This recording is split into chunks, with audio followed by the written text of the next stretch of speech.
Bonjour, je suis Coralie Château. Je suis très heureuse de vous retrouver pour ce quatrième message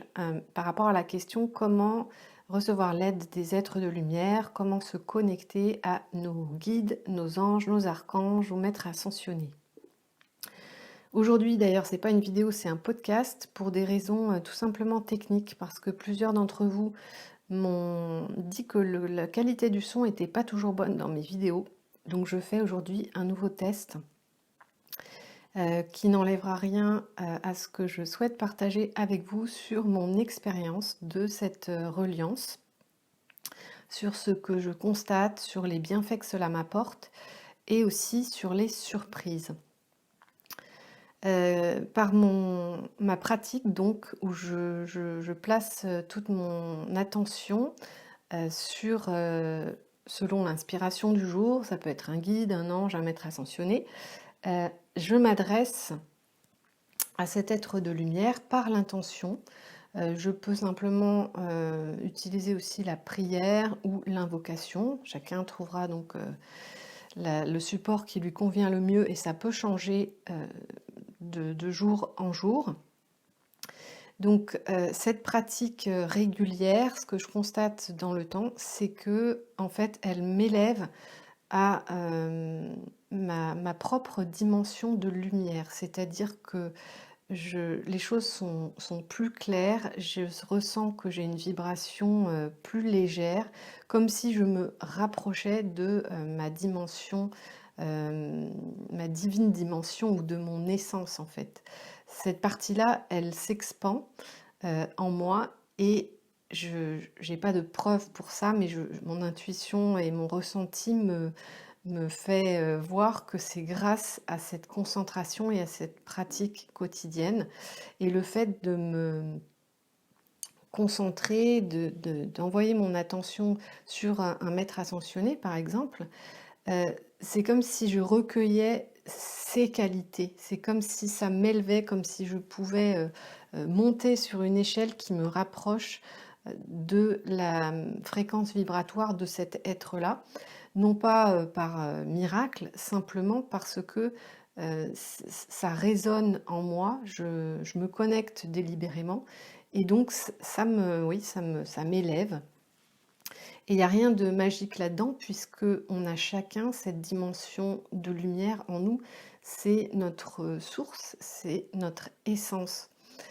Donc peut-être que si vous avez cette curiosité vis-à-vis des êtres de lumière, si vous ressentez comme un appel intérieur à vous connecter et à recevoir leur aide, leur message, leur énergie,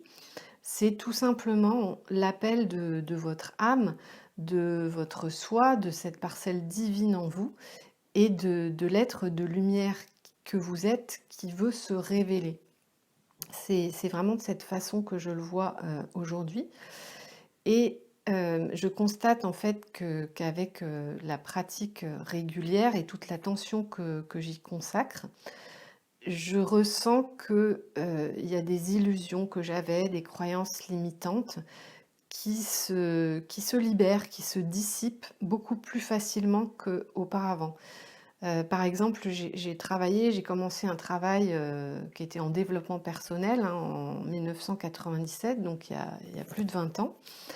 Et au départ, ce travail, il me semblait très laborieux, il me fallait des mois, plein d'expériences pour arriver à prendre conscience de ce qui me limitait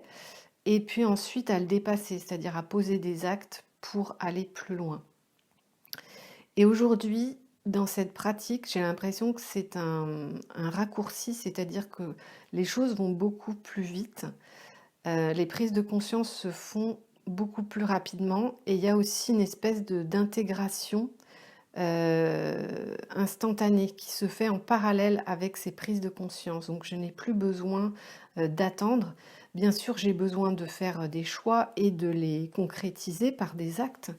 mais tout est simplifié et j'ai plus d'aide, c'est beaucoup plus léger. Donc plus de facilité à voir les choses, à prendre conscience, à avoir ces déclics de conscience, à faire des choix qui me correspondent, c'est-à-dire des choix qui sont bons pour moi. tout simplement en fonction du critère, qu'est-ce que j'aime, qu'est-ce qui me fait vibrer, qu'est-ce qui me met, en joie. Et puis donc des manifestations beaucoup plus, évidentes, beaucoup plus rapides, comme si les choses étaient, accélérées. Alors autre point, autre constat que je fais, c'est que, cette connexion, elle me permet de voir et de m'élever au-delà des limites de mon mental, c'est-à-dire des conditionnements, vous savez, de tout ce qui est, induit dans notre éducation, celle de nos parents, mais aussi à l'école ou bien la société où on nous dit, «Il faut être comme ça, il faut penser comme ceci, il faut faire cela». Donc c'est pas des injonctions vraiment claires, ça peut être des non-dits ou ça passe au travers de des communications, des modes, du style, de l'évolution, ouais, voilà, ça peut être aussi, dans ce que l'on entend au travers, des informations, de ce que les gens font, de ce qu'une majorité de gens font. Tout ça, ça nous conditionne, comme par exemple bah, dans la vie, il faut, avoir, un métier, une famille, avoir des enfants, une maison, acheter sa maison, pour pouvoir partir en vacances après, il faut souffrir, il faut en baver pour grandir par exemple ou pour y arriver. Il faut travailler dur, on n'a rien sans rien. Enfin, vous voyez tous ces adages, toutes ces croyances qui sont là, même si on ressent que c'est pas forcément juste pour nous, bah, malgré tout ça nous influence. Et donc, le fait de concentrer mon attention sur, un être de lumière, eh bien, ça m'aide là aussi à dépasser ces limites. C'est-à-dire que en axant ma conscience sur des choses qui vibrent à un niveau plus haut, ça permet à mon mental de s'effacer, d'accepter de laisser la place à des pensées plus lumineuses, des choses plus inspirantes et plus constructives. Donc ça, c'est un ressenti, vraiment personnel, mais peut-être que ça fera, écho à votre, expérience et que ça viendra vous aider à confirmer que, bah, c'est bon pour vous et que vous pouvez, continuer à investir votre énergie et votre temps dans ces pratiques. Voilà ce que je voulais partager avec vous. Donc, cette reliance, cette connexion, elle facilite, elle accompagne le processus, une espèce de mutation en moi et l'image qu'on me donne, c'est celle d'une chenille qui devient un papillon. Donc il y a un processus, qui se fait à l'intérieur dans un cocon. C'est vraiment quelque chose d'intime, qui m'appartient et qui appartient à chacun si vous en faites l'expérience ou si vous choisissez de commencer, cette connexion aujourd'hui. Mais l'idée, c'est ça, c'est une chenille qui rentre, à l'intérieur, qui rentre dans un cocon et il y a une espèce de transmutation qui se fait et qui va lui permettre de devenir un papillon, donc une autre forme physique, une autre forme de vie qui va être beaucoup plus légère, qui passe du sol où elle rampait à l'expérience de pouvoir, voler, de pouvoir se déplacer de manière, rapide, facile, légère. Et bah, voilà, c'est un petit peu comme si on me montrait, ce que je suis en train de vivre et ce vers quoi je vais. Et ça m'inspire et ça me donne, très envie évidemment, ça renforce, ma motivation, ça me donne de l'énergie pour, aller plus loin. Mais j'ai tellement de plaisir quand je le fais parce que je ressens ce calme et cette plénitude que c'est pas un effort. En revanche, ce qui est encore un choix, c'est de choisir, par exemple, d'être occupé, une distraction ou de faire quelque chose qui va m'amener un résultat immédiat ou au contraire de choisir de me poser, de m'intérioriser, de consacrer du temps à cette pratique, à cette reliance, de me donner du temps, de m'offrir du temps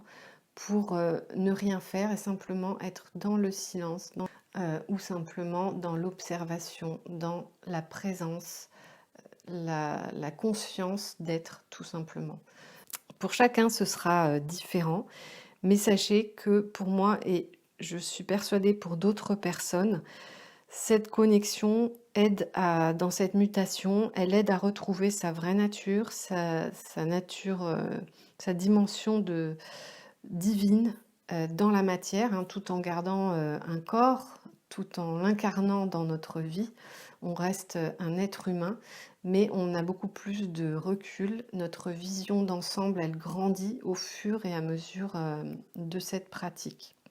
Et puisque nous sommes tous dans cette période de confinement actuellement,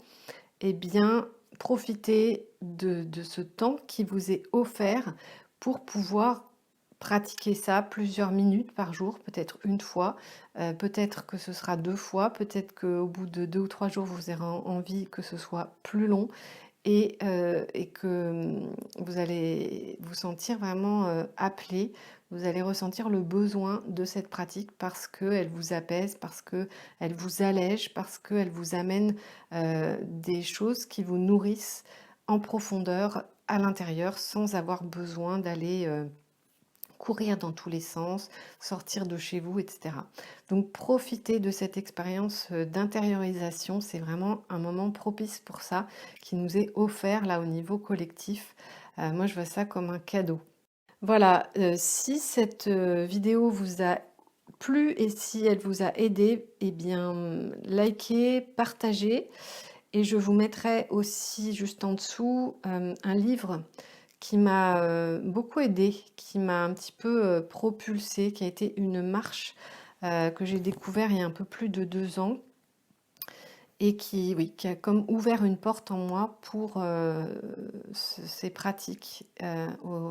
avec les êtres de lumière. Donc vous trouverez la référence juste en dessous de la vidéo. Voilà, je vous dis à bientôt pour un autre message. Je vous souhaite une excellente fin de journée et bonne pratique à vous.